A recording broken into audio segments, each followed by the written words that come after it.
Hi, I'm Patrick Weinert, founder of The Money Mission, and I help people like you achieve success with your finances so you can lead a more fulfilling life. Today, we're going to talk about your money issues. If you're watching this video, you probably have some money problems that you want addressed, that you want fixed. Earlier this week, I sent out a link to Money Management Solutions, which is the newest report that I put together based on money challenges that my subscribers sent to me, right? These are questions that a large number of my subscribers sent and that I answered. In this video, though, what we're going to do is we're going to start to try to address and really hone in on the biggest problems. And we're going to cover 2 tips to address your money needs. The first tip is behavioral, right? How do we change our behavior? And the second is a technique-based tip, or how to do, a how-to process. So first, what we want to do is we want to talk about behavioral change. If we really want to get lasting change with our money, we have to change our behavior. Many of you have sent me emails or questions saying, hey, you know what? I don't have enough money right at the end of the month. There's too much month once I get to the end of my money. Or how do I get to a point where I'm actually able to get ahead, where I can start saving?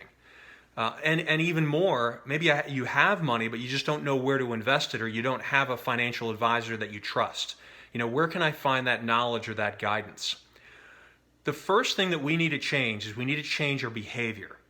This may sound superficial, but most of us are motivated for most of our lives by pleasure and pain. It's a pretty simple concept. And in order to get us to change our behavior, right, we need to get leverage on ourselves. We need to really desire to change. Because to be honest, if you don't desire to change, then there's no number of techniques or tips that I can give you that are going to help you. You have to have that desire first.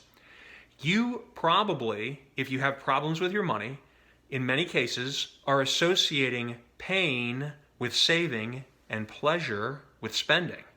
And since we try to avoid pain more than we gain pleasure, there is a tendency for us not to act responsibly with our money in order to avoid that pain, right? So if, for instance, I'm going through stress and spending impulsively helps me avoid the pain of that stress, then I'm going to spend impulsively.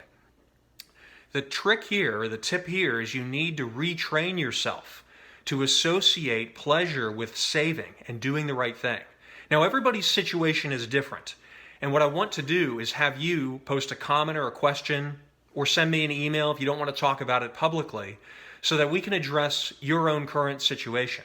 You know, what is it specifically that we need to change in your behavior in order to get that lasting change that is really going to enable you to build wealth?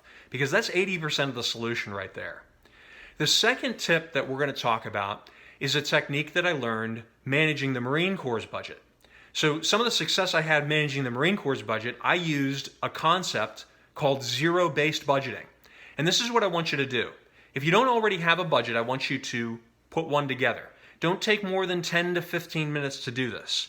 And you can either look at your checkbook or you can look at a credit card statement. Write down the big ticket items on your budget. It could be, say, your rent or your mortgage, maybe your food bill, your utilities, a car payment or your car maintenance. And I want you to pick one of those items. And I want you to ask yourself, how do I achieve this budgeting goal, right? How do we feed the family for less money than what we're doing right now? So for instance, if your food budget's $500 a month, ask yourself, how do I make this goal? How do I, essentially provide the food for the family for $400 a month? Ask yourself that question, because really the best thing that we can do is ask ourselves the right questions in order to achieve success. I mean, your mind is the most powerful tool you have. It's the most powerful computer in the world. Ask it the right questions and you're going to get some amazing answers. So you ask yourself the question, but you don't necessarily need to have the answer immediately. Your subconscious mind can work on it. But if you look at the large ticket items in your budget and say, what can I do with this particular budget item? And if I can do it for less, I'm going to be able to save some money. And I make those small improvements each month. My trajectory when it comes to saving is going to be dramatic over a long period of time. And this doesn't necessarily require a major lifestyle change. So what I want you to do, take these 2 tips, right? We need to get leverage on ourselves. We need to really desire to change, and we need to associate and figure out how to associate pleasure with doing the responsible thing of saving and pain with excessive spending. And then we also need to sit down and use that new leverage we have in ourselves to get serious about our budget, right? That way we're going to start generating cash in order to save. Now in our next video, we'll talk about where to save that money, but we're also going to address your particular questions. And that's why I really want you to post a comment or a question, like this video, share it with your friends, send me an email, ask me questions about your own personal financial situation, because not only is that going to enable me to help you, it's also going to help a lot of other people too who may be in a similar situation to you. Use the Money Management Solutions Guide that I sent you. Go through that. If you have questions about that, send me those as well. And I look forward to seeing you in the next video. Until next time, I wish you unlimited success.